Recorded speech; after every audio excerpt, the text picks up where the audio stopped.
மகிழ்வோடு இருங்கள். அண்மையில் சென்னை திருமுடிவாக்கம் பகுதியில் இருக்கக்கூடிய தம்மசேதுவில் குழந்தைகளுக்கான விபாசனா தியான முகாம் நடைபெற்றது. குழந்தைகளுக்கு ஏன் விபாசனா தியானம் செய்ய வேண்டும், பெரியவர்களும் ஏன் விபாசனா தியானத்தை கற்றுக்கொள்ள வேண்டும் என்பது குறித்து பிஜேபி கட்சியின் அண்ணாமலை அவர்கள் பேசுவதை முதலில் கேளுங்கள். நான் போலீஸ் வேலையை ரிசைன் பண்ண உடனே எனக்கு அதை தவிர எதுவுமே எனக்கு தெரியாது. ஏன்னா 9 ஆண்டு யூனிஃபார்ம் போட்டு இதே வேலையை காலையிலேருந்து நைட்டு வரைக்கும் செஞ்சால், இப்போ நான் சிவிலியன் லைஃபுக்கு மாறணும்.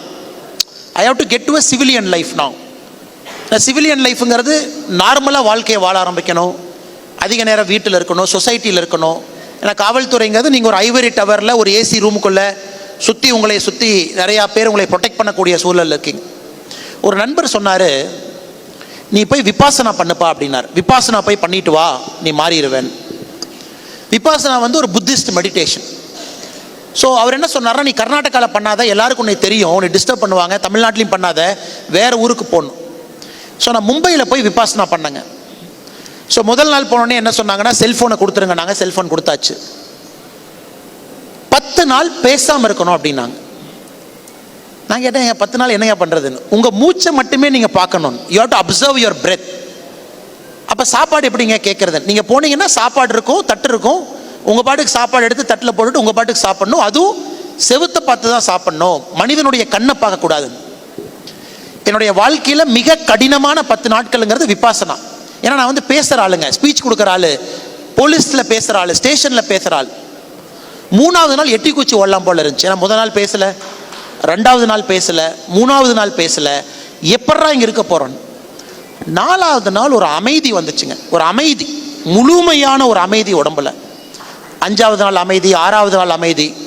அது பார்த்தீங்கன்னா ஹையஸ்ட் ஸ்டேட் ஆஃப் எக்ஸ்டசி. இவங்கெல்லாம் ட்ரக்குங்கிறாங்க, ஏதோ ஆர்டிஃபிஷியல் சப்ஸ்டன்ஸுங்கிறாங்க. என்னை பொறுத்தவரை நம்ம உடம்புக்குள்ள இயற்கையை அதை உருவாக்கி கொடுத்துருக்குதுங்க. நாம் அதை போய் டேப் பண்ணணும். அதை டேப் பண்ணி அந்த அமைதியை டேப் பண்ணிட்டோம்னா it is like a drug to you, natural drug which is available right in the body. அதில் உங்களுக்கு எல்லா சந்தோஷமே அதில் கிடைக்குது. அந்த 10 நாள் விபாசனா முடிச்சுட்டு வந்ததுக்கப்புறம் என் ஒய்ஃப் கேட்டாங்க, என்னங்க பேசவே மாட்டீங்கன்னு. அதுக்கப்புறம் என் ஒய்ஃப்ட்ட சொன்னேன், நீ போய் விபாசனா பண்ணு. என் ஒய்ஃபையும் 10 நாள் விபாசனா பண்ண வச்சேங்க. she also went and did vipassana for 10 days. அவங்களும் 10 நாள் பேசாம வந்தாங்க. இது அதுக்குன்னு எல்லா வீட்லையும் எக்ஸ்பெரிமெண்ட் பண்ணாதீங்க. ஸோ 10 நாள் பேசாம. எதுக்கு இது சொல்ல வரேன்னா மேடம், நம்ம குழந்தைகளுக்கு யோகா, விபாசனா, மெடிடேஷன், பிரீத்திங், இந்த ஏரியாவை நம்ம காட்டுறதே கிடையாது. நண்பர்களே, மேற்படுத்தும் இந்த தியான முறையை நீங்களும் கற்றுக்கொள்ளுங்கள், மகிழ்வோடு இருங்கள்.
சும்மா விளையாட்டு இருக்கா